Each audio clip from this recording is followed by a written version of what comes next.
함께 봉독할 부분은 7절에서 9절까지만 같이 읽겠습니다. 사울이 하글라디스부터 애굽 앞 술에 이르기까지 아말렉 사람을 치고 아말렉 사람의 왕 아각을 사로잡고 칼날로 그의 모든 백성을 진멸하였으되 사울과 백성이 아각과 그의 양과 소의 가장 좋은 것 또는 기름진 것과 어린 양과 모든 좋은 것을 남기고 진멸하기를 즐겨 아니하고 가치 없고 하찮은 것은 진멸하리라. 아멘. 오늘 본문 말씀은 익히 잘 아는 말씀이고 또 저 역시도 한 4년 전에 전했던 본문입니다. 그래서 길게 이 긴 이야기를 일일이 다 설명하며 설교하지는 않습니다. 오늘 말씀에서 잘 아시는 대로 주제는 누가 뭐라 해도 순종이라는 말을 발견할 수 있고 또 우리가 찾아낼 수가 있습니다. 이번 달에는 우리가 하나님 앞에 순종을 하고 또한 순종하기 위하여 기도하고 하나님 말씀에서 순종의 아름다운 기록들을 찾아내서 우리 마음이 정말로 그 감동이 한 달 내내 지속되기를 바라며 이 말씀을 증거합니다. 7절, 8절에 보시면 사울이 하나님의 말씀을 이른 순종했습니다. 아말렉 사람을 치라는 말씀을 순종했습니다. 다 어긴 게 아닙니다. 근데 9절을 보면 불순종했습니다. 1절에 3절을 보시면 하나님이 사울을 왕으로 세워 쓴즉 네가 왕으로서 해야 할 일이 있다고 명령을 내리셨는데 아말렉 사람을 쳐라. 왜냐 하면 애굽에서 나올 때 이스라엘을 친 죄가 있다. 분명해서 하나님이 죄의 심판으로 아말렉을 치라는 것이지 이스라엘 사람들의 감정이나 자기들의 관계 이것 때문에 아말렉을 치라는 게 아닙니다. 하나님이 이스라엘 편이니까 너희들 아말렉 미워하지 내가 너희들 편 들어줄게 그 말이 아니고 이스라엘 사람을 쳤던 것이 하나님께 직접적으로 죄가 됐다는 겁니다. 그래서 하나님이 죄를 갚으실 것인데 이스라엘에게 해를 끼쳤기 때문에 이스라엘 너희 손으로 내가 그 죄값을 치르겠다 이런 말입니다. 오바댜에 보면 에돔 족속에 대한 심판이 나오는데 하나님이 에돔을 심판하시되 이스라엘의 손으로 심판합니다. 왜냐하면 에돔이 이스라엘이 이방에게 침략을 당할 때 앞잡이 노릇을 했다고. 그래서 그 죄를 에돔에게 묻되 이스라엘이 해를 입었기 때문에 이스라엘 네가 내 손이 되어서 에돔의 원수를 갚아라 이렇게 말씀한 것처럼 뒤를 친 아말렉도 하나님이 그 범죄함에 대하여 죄책을 물는데 이스라엘을 통하여 죄를 갚게 하겠다 이런 말씀이었습니다. 뭐 어느 정도로 해야 되냐 했더니 죄의 크기가 3절에 보면 하나도 남기지 말라 그랬습니다. 살아있는 것 하나도 남기지 마라. 그렇죠? 사람이든 짐승이든 물건이든 싹 없애라 그랬습니다. 여리고를 치는 것과 거의 마찬가지입니다. 그랬는데 9절에 보면 안 죽였죠. 불순종입니다. 근데 어떤 걸 남겼냐니까 한마디로 좋은 것이라 그랬습니다. 10절을 제가 읽습니다. 여호와의 말씀이 사무엘에게 임하니라 이르시되 내가 사울을 왕으로 세운 것을 후회하노니 그가 돌이켜서 나를 따르지 아니하며 내 명령을 행하지 아니하였음이니라 하신지라. 사무엘이 근심하여 온 밤을 여호와께 부르짖으니라. 이 불순종에 대해 하나님이 한 번에 단번에 두 번 기회 없이요 왕 세운 것을 후회한다 그랬습니다. 이 한 가지로 세상에 이 하나 때문에 왕자로서 폐위시켜버린다 그랬습니다. 한 가지만 보고도 이후에 있을 여러 가지를 내다볼 수 있습니다. 사람도 그런데 하나님 모르시겠습니까? 하나님이 사울의 마음을 이 사건을 통해서 확인했습니다. 뒤에 보면 나오지만은 사울은요 이후에 단 한 번도 하나님의 말씀을 듣지 않습니다. 사무엘이 와서 한 건 딴 게 아니라 계속 하나님의 말씀을 연거푸 들려주는데 그 중에 한마디도 듣지 않습니다. 그래서 하나님께서 이 무서운 말씀으로 이미 결론을 낼 수밖에 없습니다. 12절을 보시면 사무엘이 사울을 만나려고 아침에 일찍이 일어났더니 어떤 사람이 사무엘에게 말하여 이르되 사울이 갈멜에 이르러 자기를 위하여 기념비를 세우고 발길을 돌려 길갈로 내려갔다 하는지라. 전쟁 끝난 지가 좀 됐습니다. 그래서 두 지역을 옮겨 다녔죠. 먼저는 한 지역 갈멜에 가가지고 자기를 위하여 기념비를 세웠답니다. 옛날에 우리 국사 시간에 배워보면 고구려 광개토대왕이 됐던 신라의 진흥왕이 됐던 자기가 점령한 지역에 비석을 하나 세웁니다. 거기다가 자기의 치적을 쫙 새겨놓습니다. 그런 것처럼 사울이 먼저 한 것은 자기를 위하여 치적비를 하나 세웠다는 겁니다. 그런 다음에 길갈로 내려갔다. 뭔가 또 하려고 내려간 겁니다. 뭘 하려고 내려갔을까요? 좀 이따 들어보니까 하나님께 제사하려고 그랬다 그럽니다. 압살롬이 하나님께 제사한다고 헤브론 좀 다녀오겠습니다 하고 반역을 꾀하더니 이 사람이 한 것은 꼭 그랬습니다. 아마 겉보기에는 제사하려고 모인 것일 수 있습니다. 13절에 보십시오. 사무엘이 사울에게 이른즉 사울이 그에게 이르되 원하건대 당신은 여호와께 복을 받으소서 내가 여호와의 명령을 행하였나이다 하니. 여러분 이 뻔뻔스러운 소리를 좀 들어보세요. 우리가 분명히 잘못을 저지르고 죄를 저질러 놓고도 종교적 감을 가졌을 때 하는 인사말입니다. 이와 글자로 유사한 말은 사울이 옛적의 사울이었던 바울이 교회들에게 편지할 때 한 인사말하고 비슷하지 않습니까? 성부 성자 성령의 이름으로 너에게 복이 있을지어다 평안할지어다 이러고 시작을 하잖아요. 비슷하게 시작합니다. 사무엘이 오니까 사울이 여호와께 복받은 사람이여 뭐 이런 식으로 인사를 합니다. 그러나 바울의 마음과 같지는 않죠. 14절에 사무엘이 인사를 받고 여호와께 복받은 왕이여 이렇게 안 하고 대번에 핵심으로 들어갑니다. 사무엘이 이르되 그러면 내 귀에 들려오는 이 양의 소리와 내게 들리는 소의 소리는 어찌 됨이니까 하니라. 여호와의 명령을 행했다고 그렇게 말을 했는데 이 짐승 소리가 뭡니까? 물어봤습니다. 여러분 큰 죄죠. 짐승이 한 마리도 아니고 엄청나게 살려뒀습니다. 큰 죄일수록요 성경에 보면 돌아가지 않습니다. 바로 들어갑니다. 하나님이요 시간 낭비하지 않으시고 바로 죄를 지적하시면서 동시에 회개의 기회를 주셨습니다. 다른 소리를 여러 개 하면은 혼란스럽단 말이에요. 본안이 뭔지 헷갈릴 수 있단 말이죠. 바로 본론으로 들어갔습니다. 이게 핵심 사안이다. 이게 한편은 회개의 기회면서 늦었지만 순종의 기회가 될 수 있습니다. 이 짐승 지금이라도 죽이면 될 거 아닙니까? 잘못했다고 말하고 지금이라도 죽이면 됩니다. 또 한편 하나님이 이렇게 물어보실 때는 정당한 이유를 듣고자 할 때가 있습니다. 불순종인데 왜 불순종했냐라는 이유가 확실하면 맞으면 그래 맞다 이렇게 해줍니다. 아론과 그의 아들들이 번제단에서 나오는 제물을 먹으라 그랬는데 안 먹었단 말이에요. 그러니까 모세가 화가 나서 오늘 너희들도 죽고자 하느냐? 너희 두 아들이 불순종해서 죽었는데 너희들도 불순종해서 죽으려 하느냐 그랬어요. 그랬더니 아론이 불순종하려고 한 게 아니라 오늘 같은 경우는 내가 죄인의 아비로서 감히 하나님의 음식을 먹을 수 없어서 안 먹는 겁니다. 그랬더니 그 마음에 하나님 뭐라 그래요?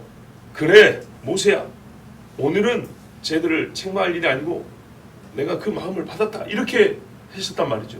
자 그래서 회개의 기회이면서 순종을 마무리할 수 있는 시간 또는 정당한 이유가 있다면 하나님은 그거를요 뭐 귀를 닫고 안 된다 이런 분이 아니에요. 들어보겠다 하는 겁니다. 그러면 사울이 이 세 가지 기회를 한꺼번에 얻었는데 뭐라고 말했냐면 15절에 사울이 이르되 그것은 무리가 아말렉 사람에게서 끌어온 것인데 백성이 당신의 하나님 여호와께 제사하려 하여 양들과 소들 중에서 가장 좋은 것을 남기며 그 외의 것은 우리가 진멸하였나이다 하는지라. 들어보면 시작은 무리가 있다 그럽니다. 자기가 한 게 아니고 백성이 했대요. 그리고 결국에는 이 결과는 백성의 뜻이 낳은 결과라는 겁니다. 그렇죠? 아담이나 여자나 자꾸 핑계를 대더니 근데 마지막에 인실 짓고 했어요. 우리가 진멸하였나이다 그랬어요. 자기가 들어가죠. 결국에는 자기가 동의했단 말이에요. 뭐 그랬을 수 있습니다. 자기가 처음부터 명령을 했을 수도 있고 아니면 백성이 말을 하는 거를 그냥 그래 끄떡끄떡 하면서 들어주고 여기까지 왔을 수 있습니다. 자, 자기가 명령을 한 게 아니고 백성이 원했던 것을 들어줬다 할지라도 이거는 왕이 잘못한 거죠. 그렇지 않습니까? 하나님이 아담에게 내가 너더러 먹지 말란 걸 네가 네 각시 말을 듣고 먹었으므로 이랬다고요. 똑같은 겁니다. 책임자가 왕이에요. 왕. 자기가 여기에 제일 머리고 주권자예요. 자기 말 한마디에 이 백성은 전부 다 집으로 돌아갈 수도 있고 전쟁을 들어갈 수도 있고 먹을 수도 있고 굶을 수도 있어요. 만약에 이 말대로 백성이 먼저 시작했다 할지라도 백성이 왕명을 어겼다는 뜻이 되는데요. 왕명이 여호와의 명령과 같은 때에도 백성이 왕명을 어기는 불순종한 백성이 되어버립니다. 왕이 하나님이 다 죽여라 그랬다 이렇게 명령을 내는데 백성이 좋은 것은 살립시다 그랬단 말이에요. 그럼 보세요. 하나님의 명령과 왕명이 같을 때에도 말을 안 듣는 백성이 얼마나 벌받아 마땅한 백성입니까? 아말렉같이 죽어야 될 백성 아닙니까? 지금 자기 백성을 아말렉같이 죽어도 되는 백성이라고 지금 말하는 꼴이라고 왕이. 아니면 내가 그렇게 시켰습니다 했으면 자기 혼자 책임지면 될 일입니다. 그러나 자기 죄를 인정하는 꼴이 되죠. 그러나 백성에게 책임을 떠넘겨도 왕이 책임이 없는 게 아닙니다. 이러나 저러나 자기 책임에 자기는 책임을 져야 하고 거기에 대하여 백성을 함께 물고 들어가느냐 안 물고 들어가느냐 같이 물고 들어가는 경우는 훨씬 잘못된 것이죠. 자, 그런 사람이 누구예요? 사울입니다. 이 말에는 어쩔 수 없다는 말이 있지만 조금이라도 나는 하나님께 정말 순종하고 싶었는데 라는 그런 마음은 솔직히 찾아보기 어렵습니다. 백성 핑계를 내면 나는 그러고 싶지 않았는데 백성 때문에 이렇게 뭔가 이 사람 속은 아니었구나. 적어도 우리가 빌라도는 말이죠. 예수님 죽인 죄책을 지고 있습니다. 성경에 6권인가에 빌라도 이름이 나옵니다. 예수 죽인 자라고. 영원히 기록이 된 겁니다. 그런데 복음서에 뭐랍니까? 백성이 밀란이 날까 봐서 빌라도가 어쩔 수 없다 하더라도 그 책임을 지는 것인데 사울의 말에는 어쩔 수 없다라는 그런 안타까운 마음도 느낄 수가 없습니다. 자기도 똑같았기 때문입니다. 뭐라 그랬습니까? 그럴듯한 이유가 있죠. 여호와께 제사하려고. 이 이유에 대해서 굉장히 당당합니다. 16절에 하나님이 말씀합니다. 사무엘이 사울에게 이르되 가만히 계시옵소서. 간밤에 여호와께서 내게 이르신 것을 왕에게 말하리이다 하니 그가 이르되 말씀하소서. 자, 내가 여호와께 제사하려고 그런 것입니다 라고 아주 경건에 가까운 그런 대답을 했지만 가만히 계시옵소서. 더 이상의 변명을 안 듣겠다는 얘기입니다. 사울이 이제 하나님의 말씀을 들을 차례인데 간밤에 지난 밤이니까 하나님의 오늘 대화를 보지 않고도 다 보고 계시고 다 듣고 계셨던 거죠. 이미 그 불순종한 현장에서 하나님이 현재적으로 다 봤고 오늘 꼭 이와 같이 대답할 것까지 다 아시고 하나님이 사무엘에게 해야 할 말을 담아주셨습니다. 사무엘이 17절입니다. 사무엘이 이르되 왕이 스스로 작게 여길 때 어떤 번에 이렇게 돼 있어요. 스스로 자기를 하찮게 여길 때 이렇게 돼 있어요. 그때 이스라엘 지파의 머리가 되지 아니하셨나이까. 이게 하나님의 법입니다. 여호와께서 왕의 기름을 부어 이스라엘 왕을 삼으시고. 자, 그건 무슨 말이죠? 당신 마음에 뭐부터 없애냐? 겸손부터 없애졌다는 거예요. 이게 시작입니다. 하나님은요 겸손한 자를 좋아하고 그 사람을 높입니다. 왕이 된 이유가 다른 게 아니었습니다. 당신은 높이 설 수 있다고 생각하는 사람들 중에 스스로 낮춘 사람이었다. 이 한 가지가 하나님 마음에 얼마나 흡족한지 모릅니다.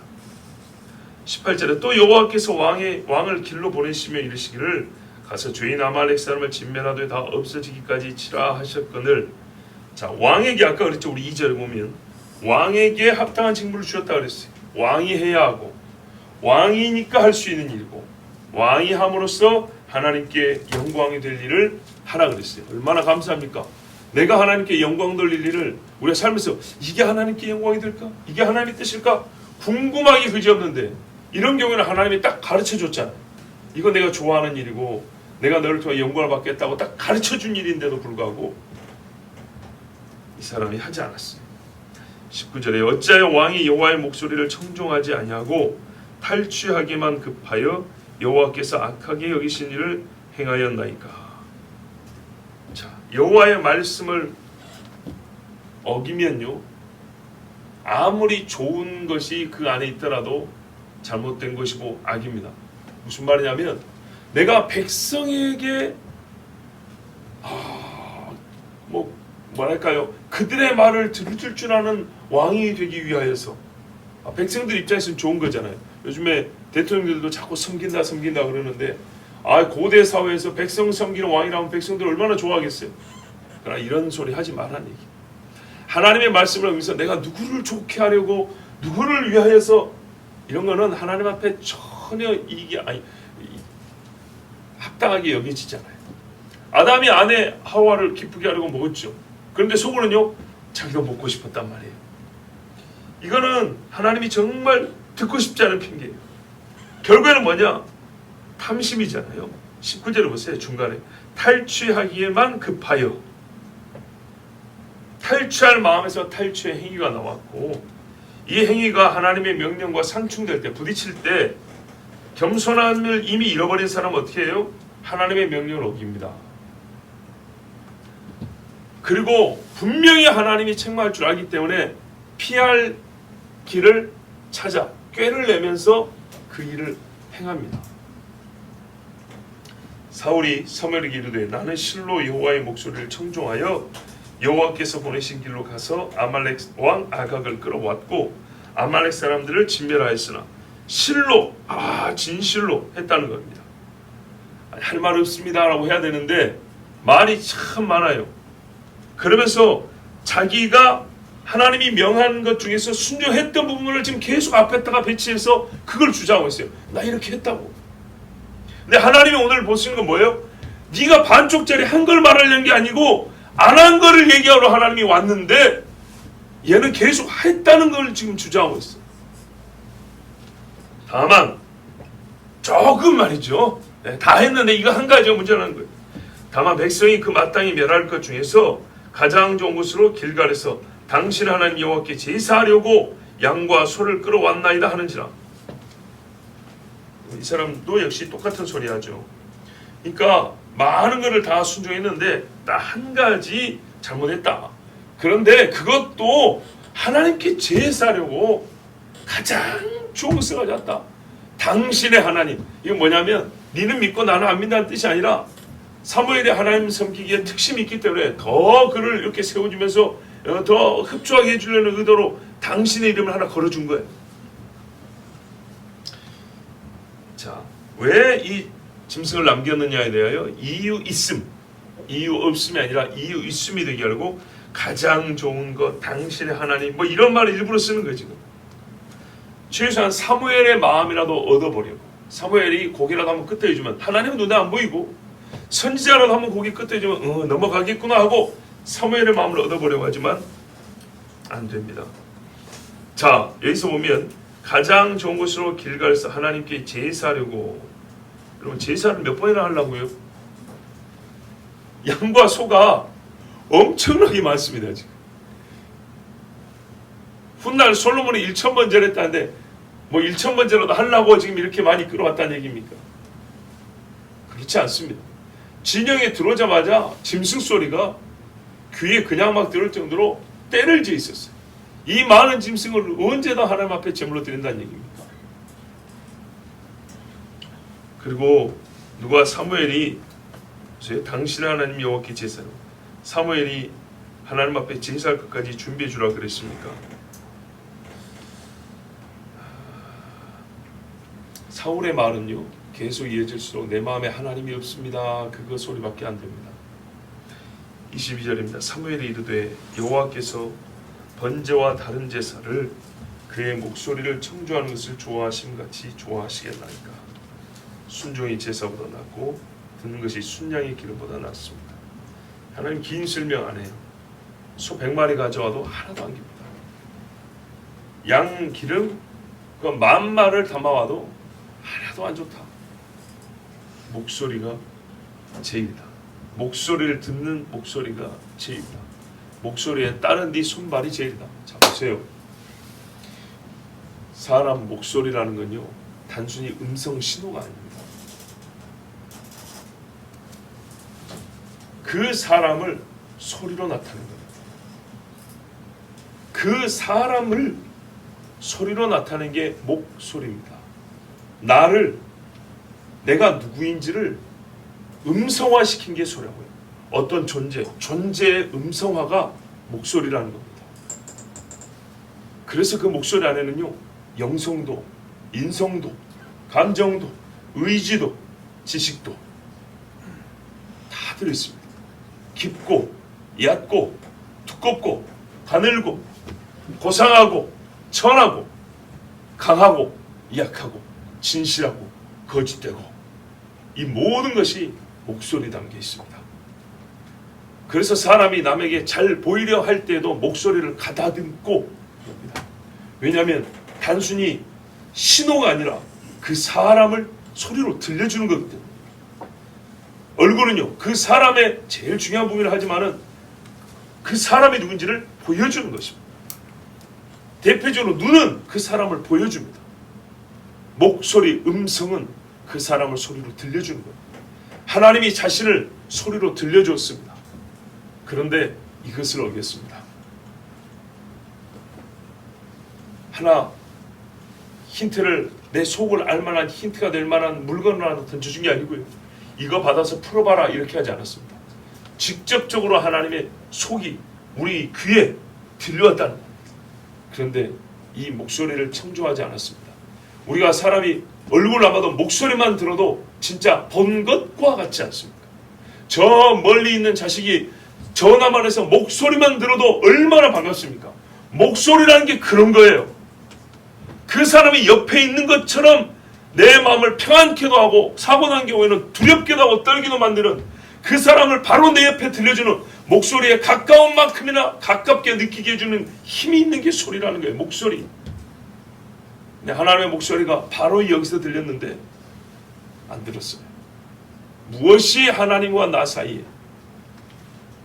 그보다 더 나를 가깝게 하나님께 끌을 수 있는 게 있겠습니까?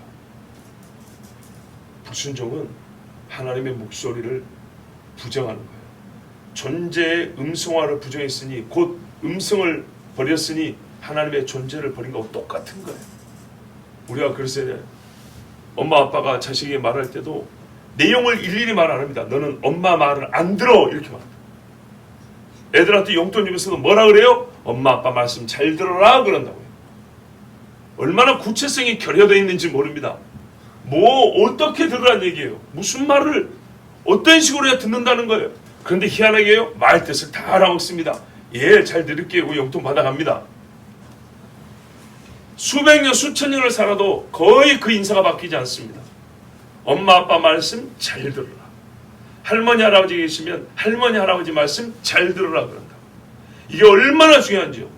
존재와 관계 모든 사람의 일에 있어서 말을 잘 듣는 것보다 좋은 것이 없습니다. 자식이 이만한 선물을 갖다 주는데 엄마 아빠 말을 안 듣는 자식일 때 무슨 소용이 있습니까? 여러분 경험을 한번 얘기를 해보세요.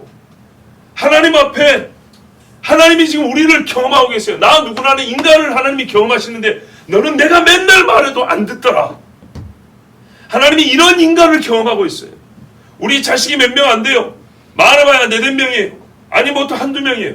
그런데 그 한두 명이 내 자식을 부모로서 경험을 해보니까 이 자식은 말을 듣는 자식, 안 듣는 자식. 너희가 들을 때 누가 잘했고 잘못했는지 한번 판단해 봐라. 큰아들이 있는데 밭에 가서 일 좀 하라 했더니 안 한다 하더니 나중에 갔다. 둘째는 한다 하고 종들 앞에서 내 아버지 기분을 좋게 해주니 나중에 보니까 안 가고 놀아버렸더라. 둘 중에 누가 아버지 말을 순종하는 자녀이냐? 누가 그 아버지를 기쁘게 한 자녀 했더니 첫째니이다. 그랬다. 이게 순종입니다. 그런데 하나님이 이 땅에 자칭 하나님의 자녀라는 사람이 셀 수 없이 많아요. 수억의 사람이 하나님의 자녀래요. 그런데 그 수억의 사람을 하나님이 경험을 해보니까 그 자녀들이 순종하지 않아요. 목소리를 안 듣습니다. 이 한 사람의 듣지 않음에 대해서도 하나님이 얼마나 상하고 진노하는 마음인지 보십시오. 근데 이 세상에 수억의 사람이 자칭 이스라엘이요, 자칭 하나님의 백성이라는데 순종하지 않습니다. 그랬을 때 하나님이 이 세상에 대하여 어떻게 하시겠습니까? 이 죄가 얼마나 크냐. 23절 보세요. 목소리를 안 듣는 죄가 이런 거예요. 재물을 안 바친 게 아니라 이는 거역하는 것은 점치는 죄와 같고 완고한 것은 사신은요 사악한 신, 귀신, 우사에게 절하는 죄와 같음이라. 왕이 여호와의 말씀을 버렸으므로 여호와께서도 왕을 버려 왕이 되지 못하게 하셨나이다 하니. 왜 왕이 되지 못하게 했습니까? 거역했기 때문입니다. 한번 거역한 건데 이거는 점치는 죄 같아요. 우리가 예수 믿고 점치면 큰일 난다고 생각하죠. 이스라엘의 왕이 점을 친 겁니다. 완고한 마음은 불순종한 마음인데요. 아까 보니까 겸손을 잃어버렸고 동시에 사람 마음은 굳어집니다. 그 마음은 사신, 사악한 귀신, 우사에게 절하는 죄와 같다 그랬습니다. 지금 사울이 뭐하냐면요, 우상 앞에 절하는 것입니다. 불순종에 대해 하나님의 정의는 네가 점을 쳤고 우상에게 절했다 그랬습니다. 야, 이게 그렇게 큰 죄인가요? 근데 여러분, 이게 지금 사울의 속에 있는 거죠. 행위로는 짐승을 살린 겁니다. 그런데 하나님은 이 행위의 죄의 질은 얼마나 악하냐면 귀신에게 절하고 점치는 거하고 똑같다 그랬습니다. 그런데 사울이요, 여기서 한 발자국도 나아지지 못하고 여호와의 말씀은 실로 예언과 같으니 그가 말년에 뭐 했습니까? 점치는 여자에게 찾아가가지고 오늘 들을 사무엘의 말을 듣지 않냐고 사무엘 좀 불러달라 그랬죠. 그랬더니 그 올라온 자는 사무엘이 아니요, 사무엘을 흉내낸 애기 동자들 많이 있죠. 누구 집에 젓가락 몇 개인가 맞추는 사무엘을 빙자한 귀신이 올라왔습니다. 근데 가끔 귀신도 그러잖아요. 당신은 예수 믿어 산다고. 그런 것처럼 사무엘 흉내를 냈습니다. 그리고 그 다음날 사울은 죽었습니다. 이 죄로 하나님 앞에 왕의 사실상 폐위됐고 똑같은 죄로 그의 마지막 행위를 마감하고 죽었습니다.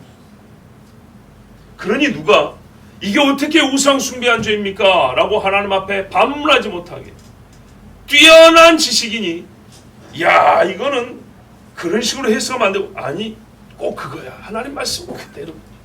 이 사람은 자기 손으로 없앤 귀신 섬기는 사람, 점치는 자, 접신자, 자기가 찾아서 다시 이스라엘 백성들 안에 공교화시키고 이 사람들이 공적으로 자기들의 사업을 할 수 있게 만들어 놓고 그로 죽었습니다. 하나님 말씀이요, 네가 점을 쳤느니라, 네가 우상에 절하였느니라. 주여, 내가 언제 주님을 비방했습니까?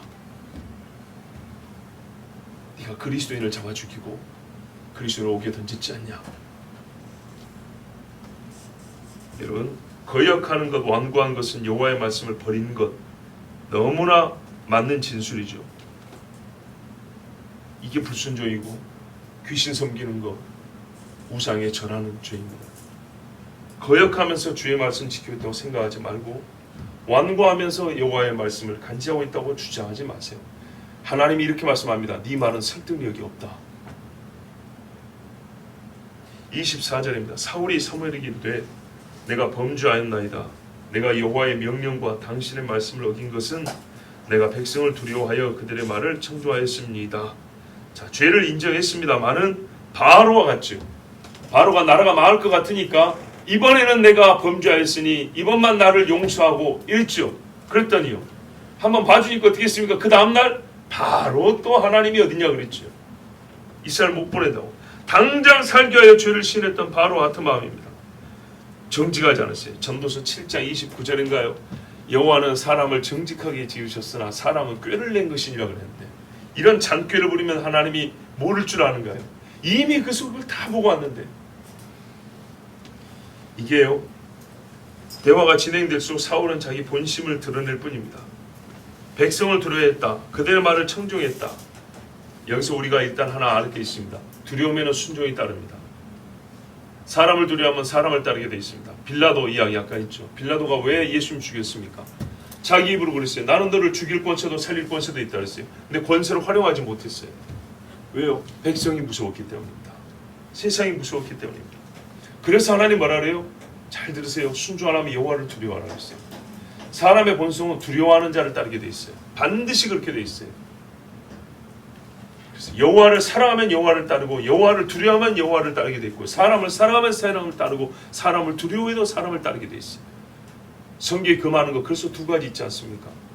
세상과 세상에 속한 걸 사랑하지 말고 사람을 두려워하지 마라 그랬어요. 여호와를 사랑하고 여호와를 두려워하라 그랬어요. 그래서 이 종이 몇 번을 반복합니까? 사랑하는 만큼 두려워하고 두려워하는 만큼 사랑한다 그랬지 않습니까? 하나님 말씀이 그럽니다. 사울은 계속 거짓말합니다. 사무엘이 분명히 속을 다 가르쳐줬습니다. 19절에 탈취하기만 급급하여 라고 분명히 얘기했는데 그 말을 들었는지 못 들었는지 자꾸 딴소리를 하고 있습니다. 이미 속을 드러내줬는데. 25절에 청하오니 지금 내 죄를 사하고 나와 함께 돌아와서 나로 하여금 여호와께 경배하게 하소서 하니, 이 본문이요, 사울이 끝까지 예배 고집하는데, 제가 그래서 그때 설교하기를 예배를 부정하는 본문이 아니고 이 15장 말씀은요, 불순종을 지적하는 말씀이라는 것을 우리가 꼭 잊지 말아야 된다 그랬습니다. 이 말씀 보면 상대적으로 자꾸 예배를 이렇게 격하하고 이렇게 배제하는 그런 느낌이 드는데요, 그게 아닙니다. 사무엘은 항상 여호와께 제사하는 자인데 지금 제사로 온 게 아니고 오늘 온 것은 불순종에 대하여 사울을 꾸짖고 할 수만 있다면 그를 돌이키러 온 겁니다. 그래서 사울이 진짜 회개하면 하나님께 가서 하나님 한번 봐달라고 그렇게 기도하려고 온 겁니다. 그런데 사울이 계속 자기를 가렸고 자기 죄를 부정했기 때문에 사무엘이 지금 책망하는 겁니다. 예배를 부정한 건 아닙니다. 자, 사울이 뭐라 그럽니까? 내 죄를 사하고 빨리 와서 예배합시다 그럽니다. 이 말이요, 아까 우리가 여호와의 음성 그랬는데 사울의 목소리를 한번 생각을 해보세요. 사울의 목소리, 무슨 이 죄사함이 간단한 행정 절차쯤으로 생각하는 거예요. 빨리 도장 찍고 그 다음 진행합시다, 이렇게 지금 생각하고 있어요. 죄사함에 대하여 우리가 얼마나 가볍게 취급하는지 한번 봐보세요. 이러면 죄사함 못 받습니다. 곧장 해결하고 금세 이전과 같이 행할 수 있는 그런 절차, 이것만 그냥 빨리 문서 처리하면 이전처럼 금세 돌아갈 수 있는 것처럼, 절대 회개와 죄사함은 그런 게 아닙니다. 다윗이 일생에 하나님 앞에 사실상 지은 죄가 없다 해도 과언이 아닌 그 사람이 큰 죄를 한 번 지었을 때 어떻게 했어요? 그때도 똑같은 지적을 받았어요. 네가 여호와의 말씀을 버렸으므로 나단이 똑같은 지적을 했어요. 그때 다윗은요 먹지 않았어요. 울었어요. 이게 하나님 앞에 부드러운 마음을 갖고 하나님을 사랑하고 또 하나님을 두려워하는 자입니다. 전과 같은 권위, 영광, 자격에 내가 금세로 복귀할 수 있을 것이다, 대수롭지 않은 일로 여기고 빨리 죄 사함 해주시고 예배드로 갑시다. 사울의 목소리에서는 하나님을 경외함을 이만큼도 찾아볼 수가 없습니다. 지금 가만 보면 사무엘만 지금 방방 뛰고 있는 거예요. 사울은 이렇게 사무엘이 찾아와도 별것 아닌 것처럼 알고 있는데 사무엘만 네 그렇게 가볍게 얘기를 하냐, 이거 정말 중요한 일이야, 중요한 일이야. 그런데요, 왜 그렇게 난리세요? 그건 막 그냥 이렇게 넘어가면 되지. 꼭 이런 식이에요. 지금 당장 하늘에서 불이 떨어지지 않기 때문에 뭐 그리 큰일 난 것처럼 말하냐는 거예요. 제가 죄를 지적해서 제일 마음이 안타까운 경우들이 바로 이런 케이스예요. 하나님 앞에 큰 죄를 지었는데 하나님이 지금 당장 안 치니까, 지금 당장 뭐라고 안 하니까 며칠 있으면 괜찮아지는 거예요. 그러면 일이 한참 막 뜨거울 때는 목사 말을 듣는 것 같고, 아 그래요 그런 것 같은데 좀 있으면 별일 아닌 것처럼 넘어가거든요. 그걸 하면 자기들끼리 마음 뒤에 가서 그 별것도 아닌데 목사가 그렇게 난리를 쳤다고 꼭 그렇게 얘기를 하더라고. 그 큰 죄도 아닌데 저 사람은 꼭 그리 뭐 대단한 죄나 되는 것처럼, 이거 아니면 이거 해결하면 죽는 것처럼 막 그렇게 얘기를 하더라고. 그런데요, 보세요. 몇 달 있으면 어떤 일이 벌어집니까? 몇 년 있으면 다시 그날이 떠오릅니다. 아, 그때 들었어야 되는데 떠오릅니다. 저 역시 그랬거든요. 예수 잘 믿는다는 집에서 태어나고 예수 잘 믿는다 소리 듣고 자란 청년 한인과도 그랬거든요. 하나님이 당장 안 때리니까, 하나님이 당장 안 말하니까 괜찮은 줄 알았거든요. 그런데요, 몇 년 지나서 부메랑이 확 쳐는데 머리를 빡 때려치고 하는데 얼마나 하나님 앞에 부끄럽고, 그리고요, 그 깨우치지 못한 시간에 변한 게 없어요. 달라진 게 없어요. 기도합시다. 기도합시다. 지금 뭐 기도 안 해도 할 일 많은데, 보세요. 기도로 뿌리지 않고 나서 나중에요, 한꺼번에 거두고 싶은 날이 와요. 이거 한꺼번에 거두고 싶은데 뿌린 게 없어서 거두지를 못해서 온 집안이 궁핍하여 굶어야 될 때가 있어요. 사무엘이 사울에게 말했습니다. 26절에 사무엘이 사울에게 이르되 나는 왕과 함께 돌아가지 아니하리니 왕이 여호와의 말씀을 버렸으므로 여호와께서 왕을 버려 이스라엘 왕이 되지 못하게 하셨습니다 하고, 사무엘의 대답은 한마디로 네 언행 심사가 다 틀렸다고 말입니다. 아직 못 알아듣고 있나 본데 여호와께서 너를 버리셨다. 심각하게 안 되겠냐? 끝났다는 얘기입니다. 너의 방금 한 말, 여호와께 경배하게 하소서, 이 진심이냐? 경배. 하나님의 경배의 조건을 외우면 저 짐승 다 죽이라는 겁니다. 전쟁의 승리를 확정짓는 승리의 축제의식으로서 남겨놓은 경배. 그러니까 이 전쟁의 승리를 확정짓는 승전 기념식 안에 하나 남아있는 절차로서 하나님께 제사하는 것, 우리가 중요한 어떤 절차로서 하나님 앞에 기도하는 것 아닙니다. 절대 아닙니다. 장례식이나 결혼식이나 안 믿는 식으로 다 하고 세상 노래 다 틀어놓고 자기들끼리 춤추며 돼지머리 잘라놓고 별거 다 하면서 한번 기도하고 예배 한번 들으십시오. 이건 하나님을 모욕하는 거예요. 하나님은 거기 계시지 않아요. 너의 탐심으로 짐승을 취한 것을 하나님께서 용인하시고 허락한 일로 너희 스스로 꾸며서 마음 편하게 취하려고 준비된 의식이 아니냐. 보세요. 불순종해서 짐승 살렸어요. 그런데요, 자기들 양심이 알죠. 그러나 이게 재물로 딱 들어질 때, 둔갑할 때 하나님이 그 당장 벌을 내리지 아니하시고 재물이 다 불에 타서 없어졌다. 그러면 어떤 신호를 받아요? 하나님 받으셨잖아. 이제 마음 편하게 우리가 취하는 거예요. 우리도 그런 경우 있죠. 분명히 내가 100을 얻었는데 이게 불법인 줄 알아요. 근데 그 중에 하나님 앞에 10을 떼어서 드린다고요. 근데 하나님이 받았어요. 그러면 어떻게 해요? 내 마음에서 이 100은 하나님 허락한 거 이렇게 되어버린다. 이런 심보로 살아온 적이 분명히 우리가 살다 보면 있어요. 하나님 속지 않아요. 27절입니다. 사무엘이 가려고 돌아설 때 사울이 그의 겉옷자락을 붙잡아 찢어진지라. 사무엘은요, 악인의 모임에 들고 싶지 않았어요. 경배의 자리라고 당하는 게 아니에요. 예배의 자리라고 당하는 게 아니에요. 사울은 의인의 옷자락이라도 남아있기를 바랬어요. 훗날에 바울은 옷자락만 덮여도 죽은 자가 살아났어요. 하여튼 이 성경에 보면 같은 어떤 도구들, 어떤 그 부분들을 같이 잘 쓰는데요, 대비해서 보면 하나님 말씀 우리의 그 깊은 것들, 상반된 상황에 대해서 이해가 빠릅니다. 바울은 옷자락만 덮여도 죽은 자가 살아났다. 즉 옷자락으로 남아있기를 바라는 그 마음. 병자들이 진심으로 그럴 때는 병도 나았는데, 사울 같은 경우는 옷자락으로 붙어서 남아있기를 했지만은 이것은 결국에는 자기 권위 때문이었어요. 사람 앞에서 내 체면 살려달라는 것. 말 그대로 사무엘이라는 배경이 있기를 바랬어요. 사무엘이라는 뒷배를 바른 거예요. 이 종교 행사에 사무엘이 있어야 될 거 아니에요. 사무엘이 그에게 이르되 여호와께서 오늘 이스라엘 나라를 왕에게서 떼어 왕보다 나은 왕의 이웃에게 주셨나이다. 보십시오. 겉보기에는 사울의 말과 행위가 점점 더 간절하고 진실하고 겸손하게 보이지 않습니까? 사울이 그랬잖아요. 죄도 고백한 것 같고 경배를 그래도 해야겠다고. 사무엘도 막 옆에서 군사들이 막 붙잡는, 막 왕이 선자의 발을 막 붙잡고 옷자락을 붙잡고 있으니까 얼마나 저 멀리서 보기에는 내막도 모르고 겸손하게 보이겠어요. 그러나 반대로 겉보기에는 사울이 갈수록 겸손하게 보이지만 반대로 하나님의 말씀은 갈수록 지금 무서워지고 있다는 걸 아셔야 돼요. 처음에는 이 짐승의 소리가 무엇입니까? 왜 하나님의 말씀을 불순종했습니까? 그러더니요, 붙잡으면 붙잡을수록 뒤가 뭐라 그래요? 너 끝났다.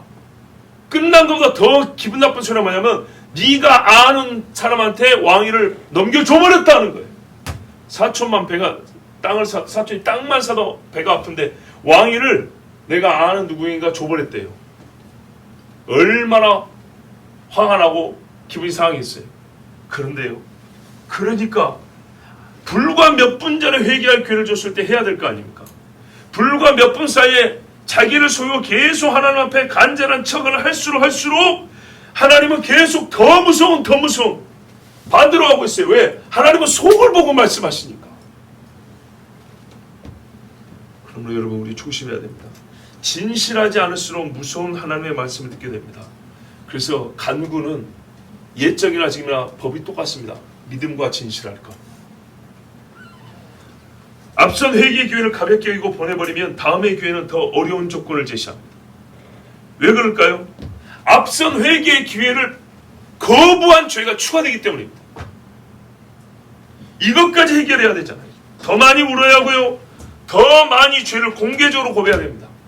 꼭 그렇게 됩니다. 누가 말하냐, 자기 입으로 말하게 되어 있습니다. 나중에 가면 내가 이러고 저랬다면서 더 큰 죄를 꼭 고백을 하게 되어 있어요. 옛적으로 돌아가는 길도 더 힘들어집니다.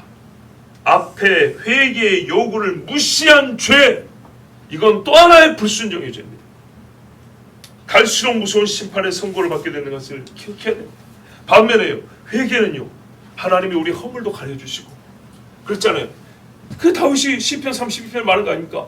하나님께서 그 죄의 허물을 가려주시고 죄를 인정치 아니하실 사람이 복이 있도다 그랬잖아요. 29절입니다. 이스라엘의 지존자는 거짓이나 변기함이 없으시니 그는 사람이 아니심을 결코 변기하지 않으심이니이다 하니, 하나님이 어떤 분이신가를 근거로 심판을 선고했습니다. 여러분, 이걸 우리가 기본으로 안다고 하는 것인데 이 기초 지식까지 언급이 되어버리면 반대로 나는 죄가 보일 때까지 바닥까지 다 드러났다 그런 뜻입니다.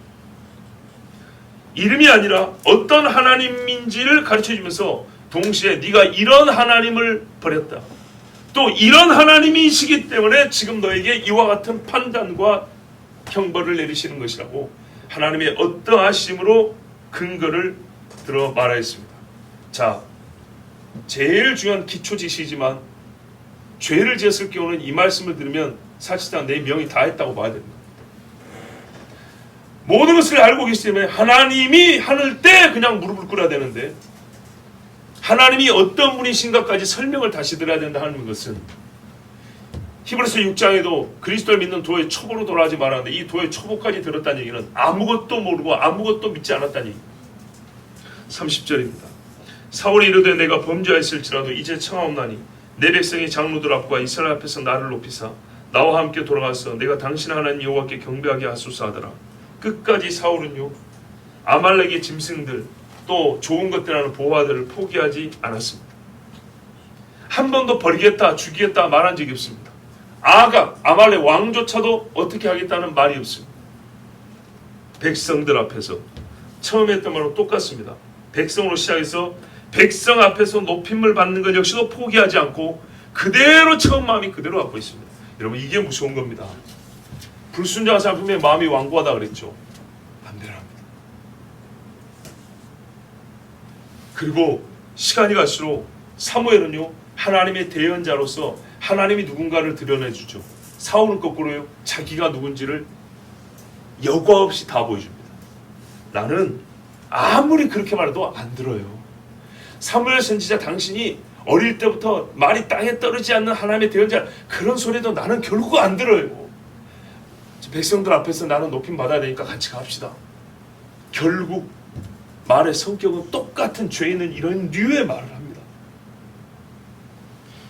옛날 아름다웠던 시절에 사울은 죽었습니다, 여러분. 그날의 사울은 어떻게 했냐? 17절에 스스로 낮추었던 사울이었습니다. 그러나 지금은요, 낮추어야 할 때에 가장 높아지고자 목숨을 걸고 있습니다. 지금 이게 지금 살아보세요.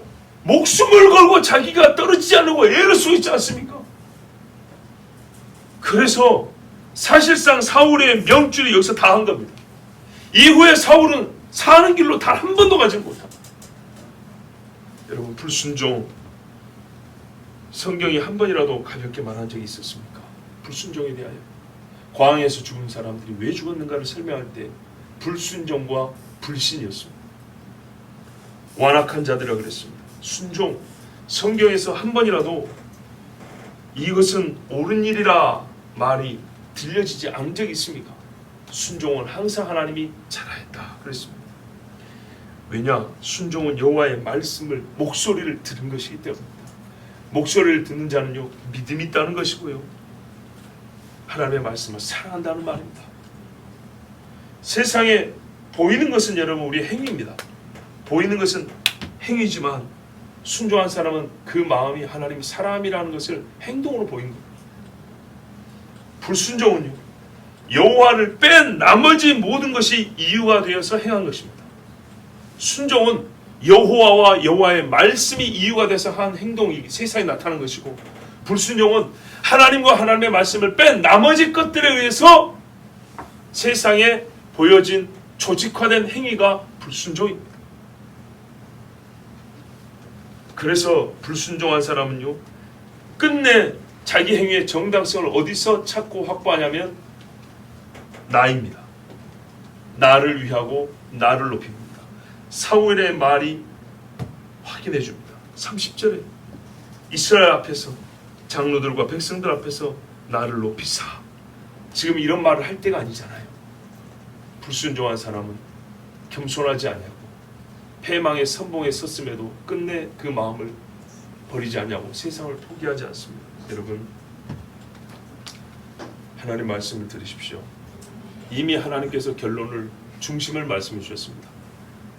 신명기의 모든 율법의 증거 후에 핵심을 말씀한 것처럼, 들으라 이스라엘아, 주 너의 하나님을 마음을 다하고 뜻하고 힘을 다하고 마음 목숨을 다하여 사랑을 한 것처럼, 오늘 말씀의 핵심 뭐냐면 순종이 제사보다 낫다입니다. 이어지는 모든 열 왕들에게 당신들이 가장 하나님 앞에 은혜를 받고 높임을 받은 사람이라면 당신들은 하나님의 말씀을 누구보다 순종하여 하나님 사랑을 나타내야 한다. 그래서 다윗의 위대함은 자기가 왕이면서도 하나님 앞에서는 백성으로 순종하고 왕 되신 하나님을 높임이라 하였습니다. 순양이 기름보다 낫고 순종이 제사보다 낫습니다. 기도하겠습니다. 하나님 아버지